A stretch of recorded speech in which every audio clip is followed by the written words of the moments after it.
예배로 시작해서 예배로 마치는 사람들. 아멘.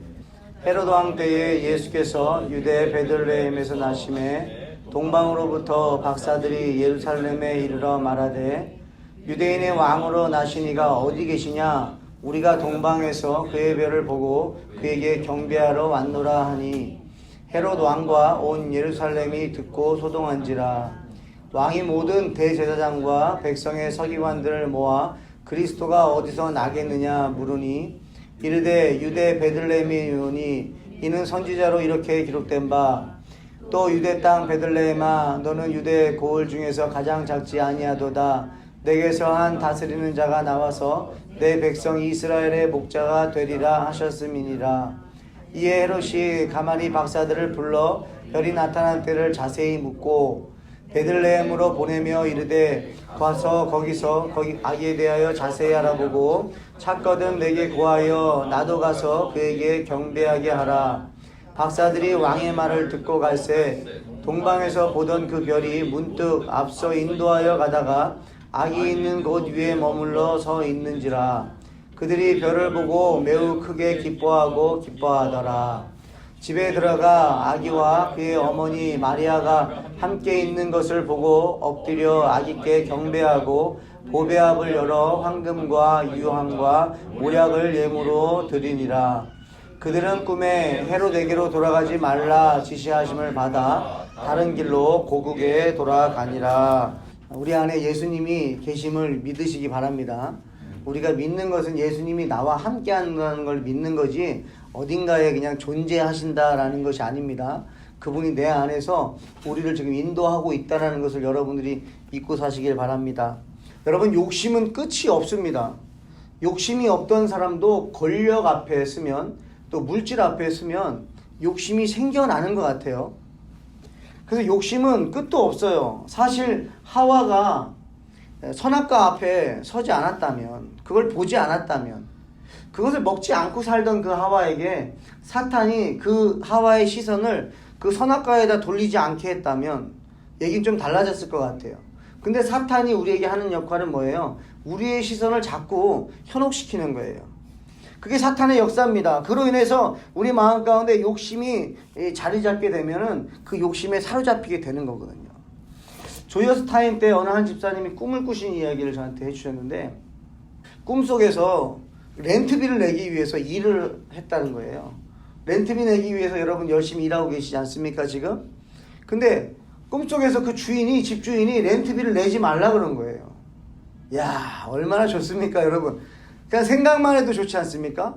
지금 우리는 다 렌트비 내기 위해서 지금 한 달을 다 투자해가지고 일하고 있는 건데 렌트비를 내지 말라고 꿈속에서 그랬다는 거예요. 얼마나 좋아요. 기적이 일어난 거죠. 그런데 그 집사님은 그거예요. 그런 상황 속에서 내 마음속에 욕심이 생기더라는 거예요.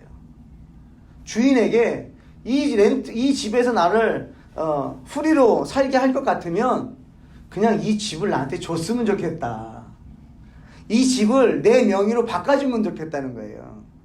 내가 렌트하는 사람이 아니라 내가 이 집을 그냥 가졌으면 좋겠다라는 생각이 들더라는 거죠. 그러면서 이렇게 우리 안에는 욕심이 사로잡고 있다는 거예요.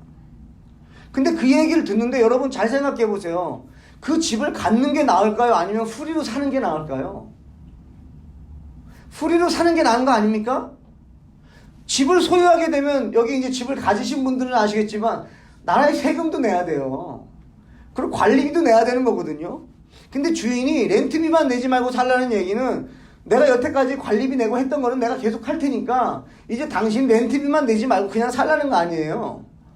야, 이 말을 듣는데 맞다. 여러분, 오히려 주인이 집을 안 주는 것은 그것이 그 사람을 더 행복하게 살게 하기 위한 거 아닙니까? 그 집을 주는 것이 오히려 그 집이 또 그 사람을 메어버리게 만드는 거거든요. 그러니까 자유하게 살라는 거죠. 렌트비 내지 말고 자유하게 살라는데 오히려 그 상황 속에서 또 더 갖고 싶은 거예요. 다른 걸 더 갖고 싶은 거예요. 말도 안 되는 욕심이 생긴다는 거죠. 여러분, 하나님께서 우리에게 자유를 주셨어요. 아멘이세요? 그건 어떤 자유예요? 주님 안에서의 자유입니다. 주님 바깥에서 자유가 아니라 주님 안에서의 자유를, 여러분들이 그 자유를 누리시길 바래요. 자유를 줬더니 더 많은 것 아닙니다. 하나님이 주신 자유 안에 있어야 정말 프리한 거예요. 저와 여러분들이 그런 인생 사시길 바래요. 우리 안에 자꾸 욕심이 들어올 때 그걸 쳐낼 수 있는 그런 믿음이 여러분 안에서 일하기를 주님의 축복합니다. 사람의 욕심이 끝도 없습니다. 오늘 마태복음 2장에 나오는 이 헤롯이라는 왕이 그래요. 여러분 2장 1절의 시작이 헤롯 왕 때예요. 이것이 바로 그냥 예수님이 태어난 그 시대를 그냥 설명해 주는 거예요. 그냥 헤롯 왕 때에. 이 헤롯 왕은요 완전 정치가입니다. 아주 정치를 정말 잘하는 사람이에요. 자신이 이 위치에 갈 수 없는 사람인데 자신의 정치력으로 이 자리를 차지한 거거든요. 또 자신의 이 자리를 유지하기 위해서 자신의 자녀와 아내를 죽입니다. 그러니까 이 사람은요 뭐 살인도 서슴지 않는 사람이에요. 나를 만족시키기 위해서는요 무엇이든지 하는 사람이에요. 그러니까 예수님이 언제 태어나셨다는 거예요? 정말 시대적으로 어두운 때에 태어나신 거예요. 정말 시대적으로 숨쉬기도 어려운 그때에 가장 어두운 때에 예수님은 태어나셨어요. 여러분, 저와 여러분들 어려운 시간들이 있어요. 근데 기억하세요. 예수님은 가장 어두운 때에 태어나셨어요. 그 예수님 바라보면서 그 예수님 나와 함께 하시고 가장 어려운 그때에 왕으로 임하셔서 승리하신 그 예수님 우리와 함께 하심을 여러분 믿으시고, 여러분들이 정말 힘든 시간이 왔을 때에 다른 거 생각하지 마시고 예수님도 이 땅에 헤롯 왕 때에 태어나셔서 그 어두운 때에 예수님을 죽이려고 하는 그 살기가 있는 그때에 태어나셔서 승리하신 그 주님이 저와 여러분과 함께 하심을 여러분 믿으시고 여러분 승리하시길 바랍니다. 사람들이 물어볼 수 있어요. 예수님이 왜 이 땅에 오셨냐고요. 마태복음 1장 21절을 말씀하십시오. 아들을 낳으리니 이름을 예수라 하라. 이는 그가 자기 백성을 그들의 죄에서 구원하실 자시니라 하니라. 아멘. 예수님 왜 오셨어요? 우리를 죄에서 구원하기 위해서 오셨어요. 우리 조금 더 건강하게 해주시려고, 이 땅에서 조금 더 성공시켜 주시려고, 그런 것이 아닙니다. 우리에게 부자 되게 하시려고. 그것 때문에 오신 게 아니에요. 정확하게 성경에서 뭐라고 말씀하시느냐? 우리를 죄에서 구원할 자로 오셨다는 거예요. 아멘이세요? 여러분, 우린 그걸 믿는 거예요. 예수님 왜 믿으세요? 나를 죄에서 구원할 자시기 때문이에요. 우리가 인간의 힘으로 할 수 없는 것을 진정한 왕이 이 땅에 오셔서 내 죄를 대신 짊어지시고 나를 자유케 하시기 때문에 그 예수님을 믿는 거예요. 아멘이세요? 여러분, 기도하는데 하나님 응답 안 해주세요. 내가 원하는 것들 주세요 그러는데 응답 안 해요. 그것 때문에 예수님한테 실망하고 예수님 믿느냐 안 믿느냐 이런 차원이 아닙니다. 그런 것 때문에 예수님이 오신 게 아니에요. 예수님이 오신 것은 우리를 죄에서 구원하기 위해서 오셨다는 거예요. 그리고 우리가 예수를 왜 믿습니까? 구원자이기 때문에 믿는 거예요. 다른 게 아닙니다. 근데 여러분, 세상의 왕은요, 이 헤롯 왕은 자기를 위해서 남을 희생시키는 왕입니다. 세상은 그래요.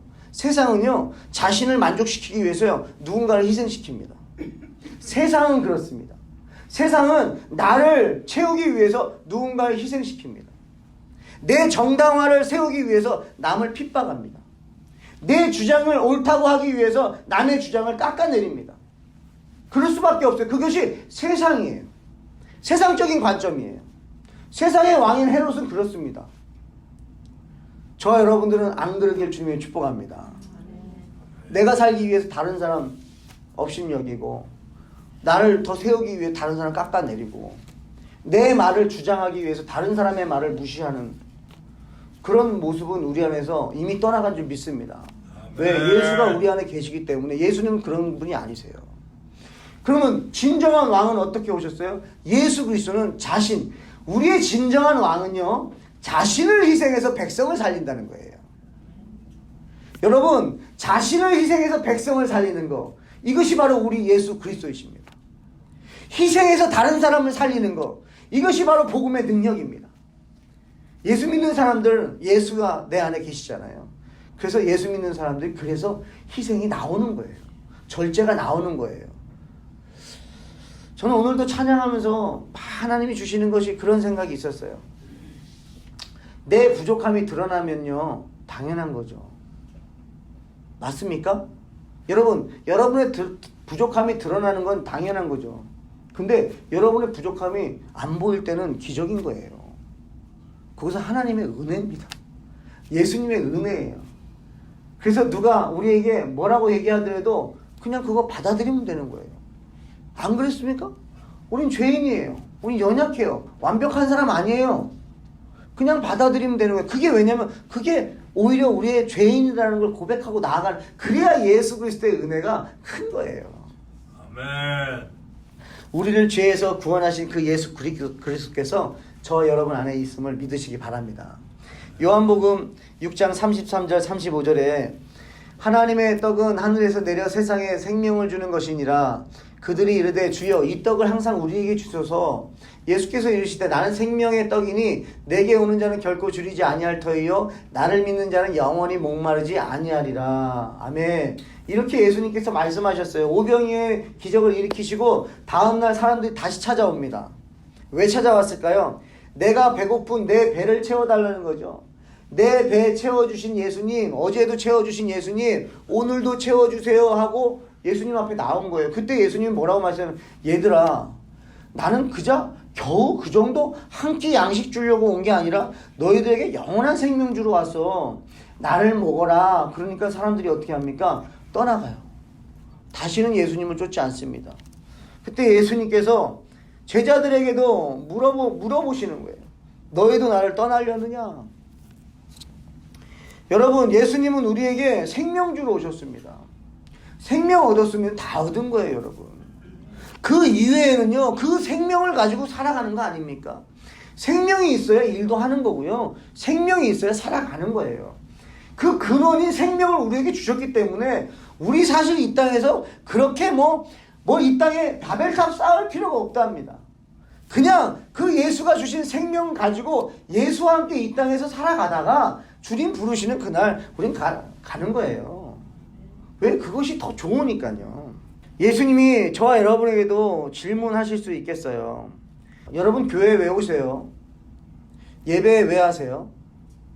우리가 습관적으로 예배도 합니다. 어려서부터 예배했기 때문에 예배는 당연히 해야 되는 거기 때문에 합니다. 그러나 여러분 다시 매번 예배 때마다 다시 리마인드 하십시오.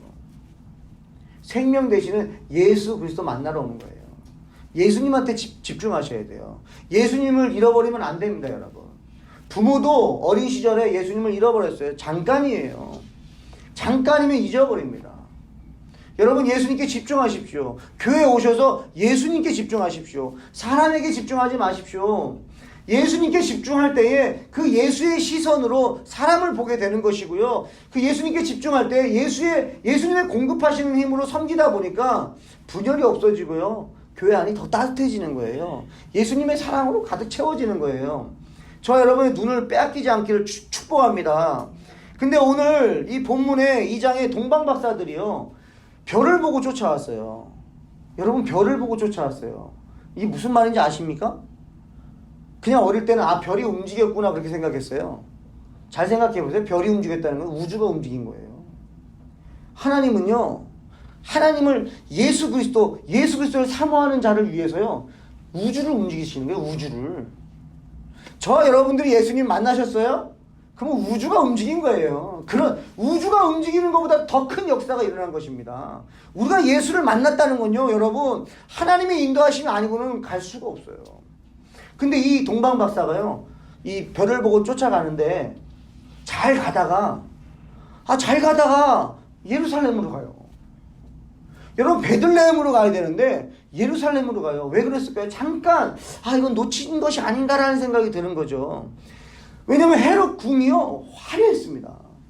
여러분 이왕 유대 땅에 왔는데 헤롯 선정과 헤롯 궁을 한번 봐야 되는 거 아니에요? 아니 예수님 보려고 예수님 따라갈 예수님 경배하려고 가다가 이 지역에 헤롯 선전 헤롯 왕 호화롭고 화려한 것이 이 지역에 있다는데 그거 한번 보는 거 나쁘지 않죠. 그리고 그곳에 가서 왕을 만나는 거예요. 그리고 나는 너희들의 유대인의 왕을 경배하러 왔으니 얼마나 정당성이 있습니까? 여러분 세상이 우리를 이렇게 유혹할 수 있다는 거예요. 여러분들 예수님을 바라보고 가다가도요 잠깐입니다. 우리 젊은이들 잘 들으세요. 잠깐이에요. 잠깐 놓치면요 큰일 나는 거예요. 잠깐 놓쳐서 예루살렘으로 가가지고 헤롯 왕을 만났더니요, 헤롯 왕과 그 예루살렘이요 소동이 일어나요. 이거 너무 웃기지 않습니까? 예수님을 기다려야 될 사람들이 오히려 예수님을 경배하러 왔다니까 그 사람들이 놀란 거예요. 이방인들을 통해서 유대인들을 부끄럽게 할 수 있다는 거죠. 여러분, 저희도 마찬가지예요. 지금 우리가 하늘 기쁨의 교회에서 예배를 계속하고 있습니다. 여러분, 막 감사가 넘치세요? 감격하세요? 근데 갑자기 온 성도가 어느 날 갑자기 온 분이 감격하며 여기서 이 예배를 더 우리보다 더 감격스럽게 예배할 수 있다는 거예요. 더 예수님을 사모하고 이 자리에 와가지고 예배할 수도 있어요. 여러분, 저희가 더 예수님을 사모하시길 바라요. 더 사랑하시길 바라요. 더 바라보시길 바라요. 더 간절히 원하시길 바랍니다. 여러분, 그냥 앉아 계시지 마세요. 가만히 있다가요, 다른 사람이 와가지고 더 그 받을 은혜를 본인들, 다른 사람들이 받을 수도 있는 거예요. 집중하시길 바랍니다. 아니, 유대인의 왕으로 나시니가 어디 있느냐 이렇게 물어봐요. 유대인의 왕이 어디 있느냐 2절에 물어봅니다. 여러분, 유대인의 왕이 어디 있느냐, 예수님이 어디 있느냐라고 여러분 세상 사람들이 또는 여러분의 주변 사람들이 여러분에게 질문할 수도 있어요. 대답할 준비 되셨습니까? 아니, 당신은 예수님을 믿으시는 분인데 그러면 제가 어떻게 해야, 어디를 가야 예수님을 만날 수 있습니까? 예수님 어디 계십니까? 여러분 대답할 준비 되셨어요? 제자들이 예수님과 함께 폭풍 속에서 배를 타고 가는 장면 아시죠? 그 가운데 예수님께서 제자들에게 말씀하신 게 있어요. 믿음에 대해서. 3가지가 있어요. 마태복음, 마가복음, 누가복음. 다 다릅니다. 마태복음에서는 이렇게 말씀하세요. 마태복음 8장 26절에는 믿음이 적은 자들아 그러는 거예요. 어찌하여 무서워하느냐, 믿음이 적은 자들아.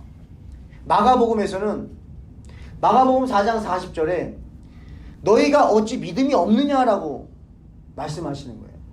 믿음이 적다, 작다, 크다, 어디 있다, 없다, 이건 많이 들었지만 누가복음이 이렇게 말씀하시는 거예요. 제자들에게 이르시되 너희 믿음이 어디 있느냐 물어보는 거예요. 믿음이 어디 있을 수 있냐는 거죠. 너희의 믿음이 어디 있냐라는 질문을 하는 거예요. 저는 예수님이 너희의 왕이 어디 있느냐 질문하는데 이 말씀이 또 생각나는 거예요. 지금 요즘에 저는 이 말씀에 많이 은혜 받고 있습니다. 예수님이 어디 있습니까? 내 안에 계시죠. 아멘. 예수님 내 안에 계세요. 인식하세요? 인정하세요? 근데 우리가 너무 많이 잊어버리고 사는 거 아닙니까? 예수님이 내 안에 계시다면요, 우리의 행동 굉장히 달라지는 거 아십니까? 내 안에 예수님 계시면 달라집니다, 여러분. 하다못해 청년들이요, 제가 전도사 시절에 청년들이 막 놀다가도 제가 그 복도를 지나가면요, 저를 인식해서 청년들의 행동이 달라집니다. 최소한 행동이 달라져요. 제가 지나가기만 해도 저를 바라보고 얘기하고 있던 이야기를 멈추고 전도사님 이렇게 해요. 저는 그런 장면들이 떠나질 않는 거예요. 아, 이 친구들이 저를 인식해 주니까 제가 가던 길을 멈추고 그들과 함께 하더라고요. 제가 청년부 설교할 때 이 설교를 했던 적이 있어서 지금도 잊혀지지가 않는 거예요. 아, 맞다. 우리가 예수님을 인식할 때에 예수님께서도 우리에게 말씀하실 수 있는 거 아닙니까? 근데 예수님이 알아서 해주시겠지라고 하는 게 아니에요. 믿음은 그게 아니면 알아서 해주시겠지가 믿음이 아니라 예수님이 내 안에 계심을 믿는 거예요. 그래서 예수님에게 질문하는 거죠. 예수님, 내가 무엇 할까요? 어디로 갈까요? 이 사람에게 뭐라고 대답해 줄까요? 그게 예수를 믿는 거예요. 그냥 어딘가 존재하고 있다, 어딘가 계실 거예요. 그게 아니라 내 안에 계신 것을 내가 믿고 대화하며 전하는 것이 바로 예수를 믿는다는 것이에요. 여러분, 이 유대인들에게, 이 유대 땅에 와서 더군다나 베들레헴하고 예루살렘의 거리가 가까운데 그 예루살렘에서 예수를 찾았을 때 그 왕은 몰랐어요. 그때 대제사장과 서기관들이 얘기해 줍니다. 미가서에 기록되어 있습니다 하고 이 미가서 말씀을 6절에 말씀해 주는 거예요. 5, 6절입니다. 이르되 유대 베들레헴이오니 이는 선지자로 이렇게 기록된 바 또 유대 땅 베들레헴아 너는 유대 고을 중에서 가장 작지 아니하도다. 내게서 한 다스리는 자가 나와서 내 백성 이스라엘의 목자가 되리라 하였음이니라. 여러분, 알고 있었어요. 지식적으로는 알고 있었어요. 그러나 믿지 않았어요. 기대를 안 했나 봐요. 믿고 기대했다면 베들레헴으로 가야 될 사람들이요, 알고만 있어요. 여러분 이건 믿는 게 아닙니다. 이건 그냥 지식일 뿐이에요. 진짜 믿고 사모하면 베들레헴으로 가야 되는 겁니다. 그것이 믿음이에요. 오히려 동방 박사들 통해서 이들이 도전을 받게 되는 거죠. 여러분 동방 박사는 잠깐 동안 그 별을 놓쳤습니다. 유혹에 빠졌습니다. 그럼에도 불구하고 하나님은 그 안에서도 역사를 하셨다는 거예요. 그리고 다시 말씀을 통해서 다시 방향을 잡아주시는 거예요. 여러분 방황할 때 여러분들 잡아줄 수 있는 거 어디서 찾으실 거예요? 말씀에서 찾으십시오. 잘 보니까요. 저도 목회하면서 설교를 하면서 느끼는 건데요. 아니 말씀에 다 기록되어 있다니까요. 결혼생활 어떻게 해라도 기록되어 있어요. 부부관계 기록되어 있습니다. 부모와 자녀관계 기록되어 있습니다. 세상 사람들과 어떻게 살아라 기록되어 있습니다. 먹고 마시는 거 기록되어 있습니다. 여러분 염려하는 것까지도 우리가 생각하고 염려하고 근심하는 것까지도 어떻게 하라는 것까지 다 기록되어 있습니다. 염려하지 말고 기도하라고 말씀하시잖아요. 항상 기뻐하라. 우리가 삶 속에 필요한 모든 것이요 말씀에 기록되어 있어요. 근데 왜 우리가 방황했냐면 말씀을 우리가 몰랐다는 거예요. 몰라서 그래요. 아, 내가 믿는 영역이 있고 안 믿는 영역이 있다는 걸 요즘에 많이 느끼는데 안 믿는 영역이 뭔가 봤더니 그 말씀으로 체험을 안 한 거예요. 내가 말씀으로 체험한 영역은 믿어요. 그래서 하나님께서 역사하신다, 지켜주신다, 보호하신다, 또 때에 따라서 일용한 양식을 주신다, 사람을 통해서 역사하신다, 이런 것들을 많이 경험하니까 그건 믿어요.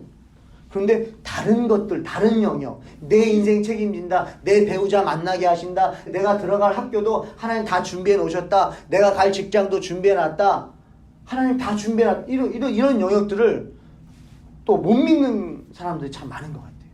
그러니까 믿는 건 믿지만 안 믿는 건 안 믿는 거예요. 여러분 온전히 모든 영역을 다 믿으시길 주님의 축복합니다. 동방 박사들이 무엇 때문에 여기까지 왔죠? 경배하러 왔어요. 경배하러. 여러분 하나님을 경배하는 자들은요 하나님이 책임지십니다. 하나님을 예배하는 자들은 하나님이 책임집니다. 자신의 힘으로 살려고 하는 사람이 아니라 하나님의 힘으로 살려고 하나님 의지하고 살아가는 사람들은 하나님이 책임지는 줄 믿으시기 바랍니다. 왜 그러냐면요 맨 마지막 절이에요. 12절. 그들은 꿈에 헤롯에게로 돌아가지 말라 지시하심을 받아 다른 길로 고국에 돌아가니라. 여러분 헤롯 왕이 뭐라고 그랬냐면 너희들이 경배하고 다시 와서 나에게 알려달라 그랬어요. 왜? 나도 가서 경배하게. 여러분 속임수예요. 거짓말이에요. 여러분 이게 사람은 사람을 몰라요. 사실 이 동방 박사들은 그냥 믿었습니다. 믿고 돌아가서 알려주려고 했어요. 사람의 눈은 분별력 없어요.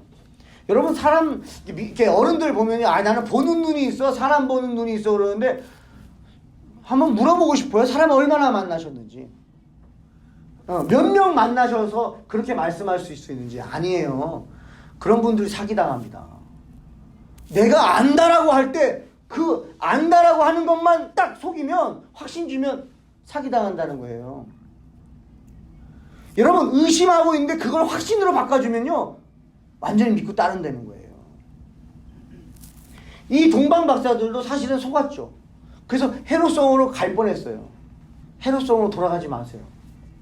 화려한 곳으로 가지 마세요. 유혹이 있는 곳으로 다시 가지 마세요. 아멘. 여러분 예수님 경배하고 다시 돌아가지 마세요. 예수님 만났는데 다시 헤롯성으로 가지 마세요. 안 됩니다. 그건 아니에요. 그건 가면 안 되는 거예요. 그건 속임수예요. 그건 다시 돌아가는 거예요. 그냥 제자리 걸음하는 거예요. 안 됩니다. 오늘 하나님께서 꿈에 나타나셔서 말씀하시는 거예요. 여러분 예배하는 자들은요 하나님이요 꿈으로도 나타나셔서 말씀하시는 거예요. 보호하시는 거예요. 여러분 생각해 봤습니다. 이 동방 박사가 이 헤롯 왕에게 만약에 갔다. 그래서 이 예수님에 대해서 알려줬다. 위치를 알려줬다. 헤롯 왕이 이 동방 박사들에게 상을 줬을까요? 그런 인재가 아닌 것 같아요. 제 느낌에는. 오히려 자신의 약점을 알잖아요. 자기가 분명히 예수를 죽일 것이고 내가 속임수 거짓말한 거를 이 동방 박사들이 알고 있는데 그냥 내비둘 것 같지가 않아요. 오히려 이 동방 박사들요 죄인 취급하고 사기꾼 취급을 해가지고 아예 가진 것까지 다 뺏어가지고 쫓아내버린다든지요 더 처참하게 만들어버립니다. 여러분 사탄이 그러지 않습니까? 우리를 살살살살 유혹해가지고 줄 것처럼 하면서 정말 그 사탄을 따라가면 줄 것처럼 하다가 사탄은요 우리를 절벽에 뛰어내려 밀어버리는 거예요. 욕심이 잉태하는 죄를 낳고 죄가 장성하되 사망에 낳는 거예요. 그러니까 결국 죽이는 거예요. 여러분 돌아가지 마세요. 그러면 하나님은 우리에게 뭐라고 말씀하시느냐? 다른 길로 가는 거예요. 다른 길로 가는 거예요. 아멘. 예배를 시작해서 예배를 마치는 사람들은요 다른 길로 가는 거예요. 다른 말을 하는 거예요. 예수 믿는 사람들은요 다른 말을 해요. 여러분 출애굽기 말씀 생각나세요? 출애굽기 1장의 시작이 그렇잖아요.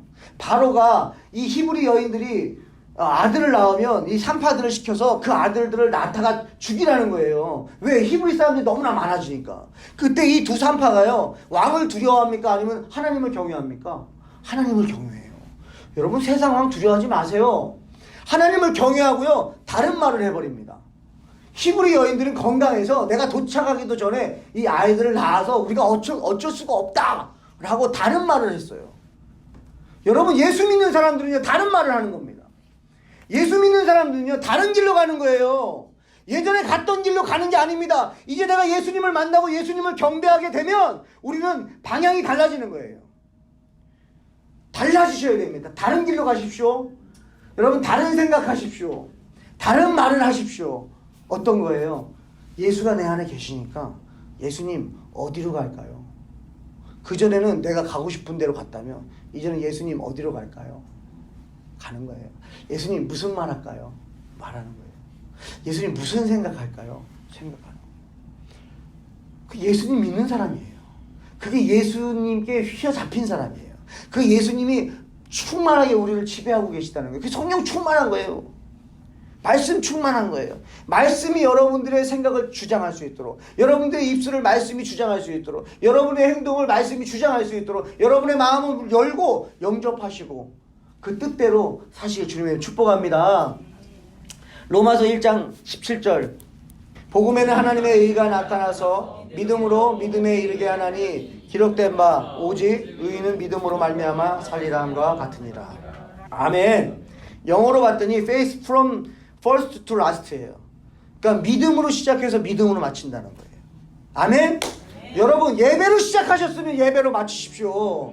성령으로 시작하셨으면 성령의 지배를 받고 끝까지 성령의 지배를 받으십시오. 예수 믿는 삶을 살기로 결단하셨으면 끝까지 예수 믿는 삶을 사시길 주님의 축복합니다. 그것이 구원에 이르는 거예요. 그것이 역사가 일어나는 거예요. 하나님이 내 안에 계신 거예요. 임마누엘. 믿음의 사람은 예수님을 모시고 사는 거예요. 여러분 이제 예배를 마치고 집으로 가셔서도 갈 때에도 가서 가족들을 만나서도 또 직장에서 학교에서 친구들 만나고 직장 동료들을 만나셔서 이젠 다른 말 하십시오. 주일날 예배했잖아요. 예배했으면 달라져야죠. 토요일날 했던 대로 사는 게 아닙니다. 주일날 예배했으면 다른 삶을 사십시오. 또 예배하고 또 달라집니다. 계속 여러분 예배를 통해서 여러분의 삶이 달라짐으로 하나님의 온전한 지배를 받으시기에 주님의 축복합니다. 아멘.